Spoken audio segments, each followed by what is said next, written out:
The villagers are already gossiping behind me. Some even had the guts to say it in my face that I am barren. Once upon a time, in the village of Nkwanta, where humans and animals lived side by side, there were no kings. The people worshipped wooden idols, passed down by their ancestors, waiting for the day the gods would send a ruler. The lion roared at dawn, signaling the start of each day, and the tiger patrolled the outskirts, while the gorilla helped prepare meals.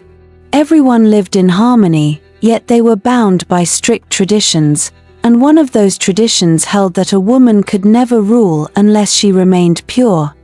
In this village, there lived a humble couple, Nneka and Okeke. They have been married for 8 years yet no child. Anytime Nneka gets worried about her situation, Okeke would console her, telling her that the God's time is the best. When is the gods going to hear my cry? When will the gods answer my prayers? The villagers are already gossiping behind me. Some even had the guts to say it in my face that I am barren. Nneka cried on Okeke's shoulders.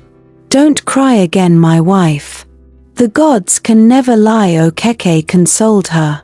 When it is time the gods would fulfill their promises to us. One day, the gods finally heard their cry and Nneka got pregnant.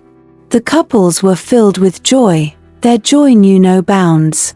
Nneka and Okeke were very sure of the baby's gender, because the gods had promised them that their child would be a leader to the villagers. Okeke exclaimed, "Oh my wife, I told you that the gods can never lie. They have finally decided to answer us in their own time. I am the happiest man in earth. Finally my own son would rule this village and he will be a great leader to the world." Nneka had a child. They named her Tamara. Tamara was born under mysterious circumstances.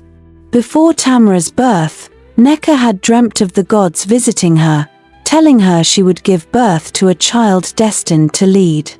But when Tamara was born a girl, her parents were disheartened. But the gods appeared to me, and told me my child will rule this village. Why then did the gods give me a girl child? Knowing fully well that a girl child cannot lead this village. Nneka was lost in thought. A girl cannot lead. Okeke exclaimed, and no daughter of mine will be anything more than a wife. His wife tried to calm him down by making him change his decisions, but to no avail. Tamara grew up aware of her limitations. She knew she had no say in her future, and her father had promised that when she turned 16, she would be married off. But Tamara was different from the other girls. She was curious and brave. She often sneaked into the elders' huts, listening to their tales and learning to read from forgotten scrolls. At night, she would sit by the river, reading and dreaming of a world where girls were not just wives, but leaders. She didn't want to get married at 16. One day I am going to be a great leader. I will rule over this village and others. I will not get married by 16. Tamara thought, as her 16th birthday approached. Okeke, blinded by his belief in the village's traditions, began plotting something sinister.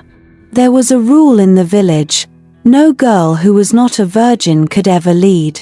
And though he doubted Tamara would ever rule, he wanted to ensure that she could never claim the throne. Okeke, Tamara's father, went to visit his junior brother Oti. Oti loved Tamara as his own biological daughter. But he had always wished he could have his way with her. "Good morning, my brother." Oti greeted Okeke as he set his eyes on him.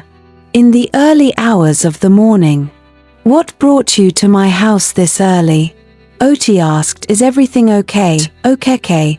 Tamara's father then told Oti about how worried he was that one day his daughter Tamara would be a ruler. And no daughter of his will ever smell the throne. Okeke told Oti, his junior brother, about his plan to send someone to disflower his daughter so she would not take the throne. I can't let Tamara rule this village, Okeke fumed in anger. I will do everything possible to block that vision from becoming a reality, Okeke said, looking into Oti's eyes. Oti encouraged Okeke to go on with the idea.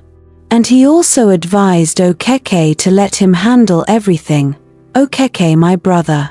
Don't worry, I will support you with this decision you have taken. Oti said, let me be the one to plan everything, so that Tamara will not suspect you. I will arrange for the man that will take away her virginity. Don't worry, I have got this perfectly, Oti said. Tamara's uncle Oti told Okeke, his brother, that he was going to arrange for a suitor in disguise, and Okeke agreed. In secret, Oti arranged for a man to come to their home under the guise of a suitor, but with the cruel task of defiling his niece Tamara. It's better she be ruined than entertain foolish ideas of leadership, he thought. One dark night, the man came, and despite Tamara's protests, he overpowered her. The pain she felt wasn't just physical, it was the weight of betrayal, of knowing that her own father had orchestrated this. She was left broken, humiliated, and soon after, she discovered she was pregnant with child. Tamara tried to confide in her mother, Neka, desperate for comfort, but Neka's response cut deeper than anything else. Do not speak of this again, her mother whispered, her voice tight with fear.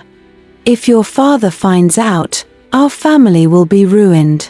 I will lose everything. Stay silent. And so Tamara did. The weight of her secret grew heavier as her belly grew, and the villagers soon noticed her condition. They whispered and gossiped, shaking their heads in disgust. A pregnant girl? They spat. She's worthless now. She cannot lead. She cannot even be a proper wife. But Tamara's pain was far deeper than they could see.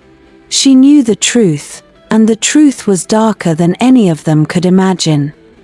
The one person who had comforted her, her uncle Oti, her father's younger brother, who had been there for her through the years. He was always kind, offering a listening ear, and watching over her since she was a child. But it was Oti who was responsible for her pregnancy. The man her father sent to defile her had done his harm. But it was her uncle, the man she trusted, who had taken advantage of her. In her most vulnerable state, her uncle had disflowered her. And now she's carrying his child. It turned out that Oti never planned with a suitor. Oti was the suitor who came and overpowered his niece at night. Tamara struggled under the weight of this knowledge. Her heart broke every time she saw her uncle in the village, pretending to be a loving family member. She knew that if she spoke out, she would be silenced. Her father had already destroyed her sense of worth, and her mother had refused to protect her. Who would believe her if she told the truth? As her pregnancy progressed, the villagers began treating her as though she were invisible. She was no longer the bright, curious girl who had read by the river. To them, she was just a girl who had lost her honor, a girl who could never lead. But Tamara, deep down, knew something they didn't. The gods had chosen her, and they had not abandoned her. One night, as Tamara wept by the riverbank, an old woman appeared, as if summoned by the moonlight itself. Her eyes glowed with ancient wisdom, and her voice was soft but firm. You are the one chosen to lead, the woman said. Your suffering will not be in vain. The gods have not forsaken you, Tamara. But the path ahead will be treacherous. You must stand up, not just for yourself, but for every girl who has ever been silenced. You are Tamara, and then Tamara stood before the villagers. I am that ruler, she declared, her voice steady and strong. I have been chosen, not by you, but by the gods themselves. You may see me as a ruined girl, but I carry the strength of those who came before me." The villagers scoffed at first, but when the skies darkened and the rain finally fell, they could no longer deny that Tamara was destined for greatness. Her child was born a son, and though the circumstances of his birth were tragic, Tamara loved him fiercely, raising him to be wise and just. Under her rule, the village of Nkwanta flourished, and she enacted new laws to protect girls like her, to ensure that no one would ever suffer in silence again. Her uncle and father was covered in shame. It turns out Tamara already summoned courage to spill whatever transpired in the past. In time, the people forgot their old ways. They forgot the rule about virginity, the traditions that had bound them. All they remembered was the girl who had risen from the ashes of betrayal to become their queen. Tamara ruled with grace and strength, never allowing her past to define her, and she ensured that her story would be told to every generation that followed. Tamara, the girl who had once been broken, became the leader her people needed, a hope for all who had been silenced. The end.